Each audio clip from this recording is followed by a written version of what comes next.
नमस्कार दोस्तों, भगवान विष्णु बताते हैं किस तरह स्त्री पुरुष के मिलन से मनुष्य का जन्म होता है। भगवान विष्णु ने उत्तम संतान पाने के लिए कुछ उपाय बताए हैं। संतान प्राप्ति की इच्छा रखने वाले दिन स्त्री और पुरुष दोनों का मन शुद्ध और चित्त प्रसन्न होना चाहिए। माहवारी के दिनों में स्त्री के संपर्क में नहीं आना चाहिए। भगवान विष्णु कहते हैं, सत्य कर्म करने वालों का पूर्ण जन्म कैसे होता है। सत्य कर्म करने वाले स्वर्ग आदि का भोग भोगने के पश्चात अच्छे कुल में जन्म लेते हैं। वह स्त्री के गर्भ में कैसे पलते हैं। माहवारी के समय स्त्री को 4 दिन तक अलग रहना चाहिए। उस समय तक उनका चेहरा भी नहीं देखना चाहिए, वरना कोई पाप कर्म शरीर में आ सकते हैं। स्त्री 4 दिन के बाद स्नान करके शुद्ध प्राप्त करती है। 7वें दिन से देवी देवताओं और पूर्वजों की पूजा कर सकती है। 7 दिनों तक गर्भाशय अपवित्र रहती है। 8वें दिन पुत्र का योग होता है। 14वें दिन पुत्र का योग होने से पराक्रमी पुत्र का जन्म होता है। इस दिन का योग पापी मनुष्य को प्राप्त नहीं होता है। वह बार बार कोशिश करने के बाद भी उनका इस दिन का योग प्राप्त नहीं हो पाता है। पापी आत्मा का शरीर माँ के गर्भ में कैसे बनता है। एक रात में मांस का टुकड़ा, 5 रात में गोल, 10वें दिन में वृक्ष के फल जैसे होता है। 1 महीने में सिर, दूसरे महीने में हाथ और दूसरे हिस्से, तीसरे महीने में बाल, नाखून, हड्डी, लिंग, चौथे महीने में तल पदार्थ, 5वें महीने में भूख प्यास लगता है। 6 महीने में बच्चेदानी के बाईं ओर चला जाता है। जिस्म के बाकी हिस्सों का बनना माता के खान पान पर निर्भर करता है। अपनी पीठ और शरीर के बीच में सिर दबा होने से यह अपने हाथ और पैर हिला नहीं सकता है।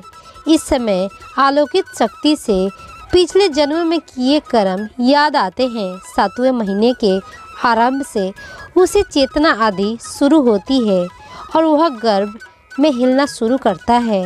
ईश्वर से विनती करता है, यदि मुझे यहाँ से बाहर निकाले तो मैं सदा आपके चरण में पड़ा रहूँगा, लेकिन मेरे पाप कर्मों से मुझे सदा दुख भोगने पड़ेंगे तो मैं कभी बाहर नहीं आना चाहता हूँ।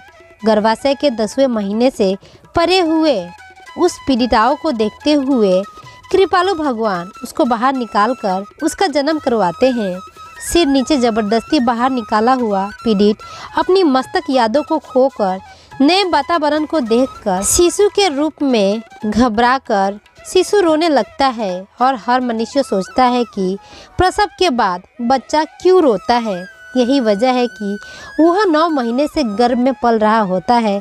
अपने पाप के कारण ही उनको यह श्राप दिया गया है। यही कारण है कि एक स्त्री अपने गर्भ में 9 से 10 महीने उस शिशु को पालती है, जहाँ पे शिशु अपना हाथ पैर भी नहीं हिला सकता है। बचपन के दुखों को झेलता हुआ जवानी में अपनी इंद्रियों के वश में बुरी आदतों में फंसा हुआ दुर्लभ से मिले मनुष्य को यही बर्बाद करके वृद्ध अवस्था में बीमारियों से घिरा मृत्यु के पश्चात फिर नरक लोक में जाता है।